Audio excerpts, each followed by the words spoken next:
I'm the composer and artistic director of Time in a Bottle. It's a perfume bottles exhibition with music and drama and a specially concocted scent and a narrative about the human civilization. This is our story.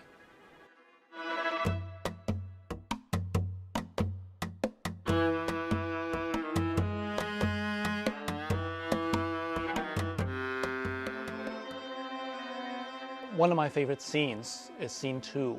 I'm calling it the vast wisdom. And by wisdom is actually a bunch of questions. So you ask yourself why you exist, what is your purpose in life? And I've created a canopy of starlight, and each star is made of perfume bottle.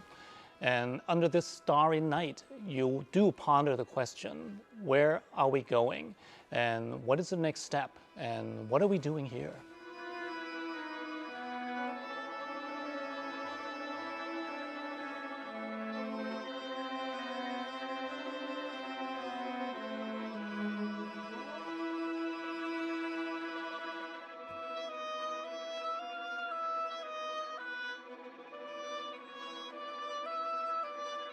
Scene 4, it's called the Imperial Dynasties. It's between China and Japan, the two cultures, how they interact, intercross, and interchange.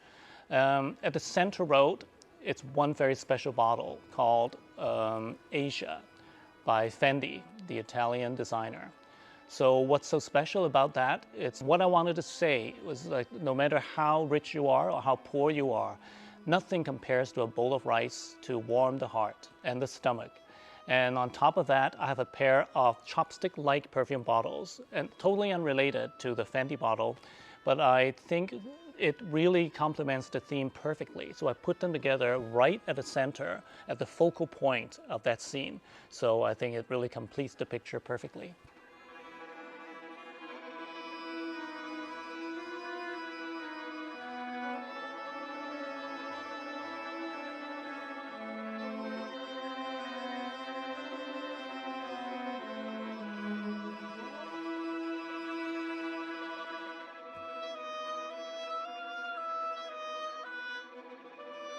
Scene 6, I'm calling it Vanities and Necessities.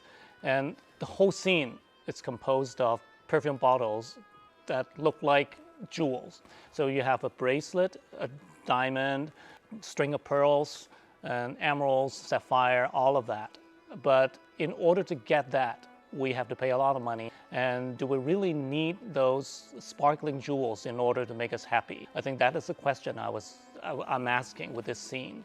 And the good thing about that is when you actually look on top of the scene, looking at it, the bottles actually form a smiling face. But in order to get a smiling face like that, you might need to pay a lot of money.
Scene 11 is very special because it is about death, and because of that, I think it needed something to pull the audience into that world, because scene 1 to scene 10, all of that is history. So we've known history, it's written, but then 11 is about the future, something about the unknown.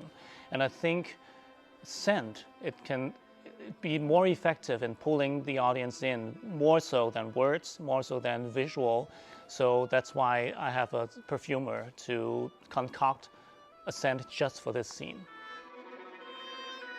The hardest scene for me to do was the last one, scene 12. I'm calling it Going Home, because it's a very simple message, but it's super hard to execute. It's about a person finding the way home. So everybody has moments of getting lost, and in order to find a way home, you really need to shed a lot of your burdens, a lot of your complication, trial and tribulation in life in order to find it. And I think I found a way to show that in a very simple way of how to go from very complicated matters to very simple matters. The music is very different. It really differs from every scene. It depends on what the scene is about, what the narrative is. For example, Egypt, you have a very Egyptian-styled music in there. And of course, when it gets to Japanese and Chinese, and the music will vary accordingly. And there's some very modern music as well when it gets to, for example, the rebuilding of the modern city. So, then it's very cutting edge. And then death has another specially written music. So every scene is like a cosmo of its own with a different type of music, except for one scene, which is war. And there's no music for that one, but sound effect.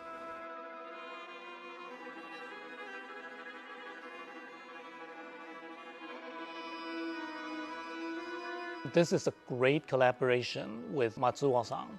I knew that I wanted somebody with a theatrical background, because my original exhibition back in 2010 was with a theater designer. So I wanted to have another theater designer to work on this, because it is a very theatrical exhibition, meaning that it has a story, a narrative to be told. So I wanted somebody to understand that without me telling him or her what this should be about. So I think what she created was just so larger than life, and not only do the designs complement the perfume bottles perfectly, it really elevates them to a different level. So I think it's a great exhibition and presentation. One of my favorite bottles is the Crescent Moon by Lancôme. And because it's so rare that it took me 15 years, and how many of us actually have 15 years to actually track down a bottle, and this is one of them. And so when I actually got it, and I was just ecstatic, and it remains one of my favorite bottles ever, and you'll see that in the exhibition. I think Time in a Bottle, I heard it's sold out. I hope it is. And if you miss this time, but do go to Japan. It's going to be in Kanazawa in December 6th to 8th. Go there and see it again, even if you did not miss this one. Go there.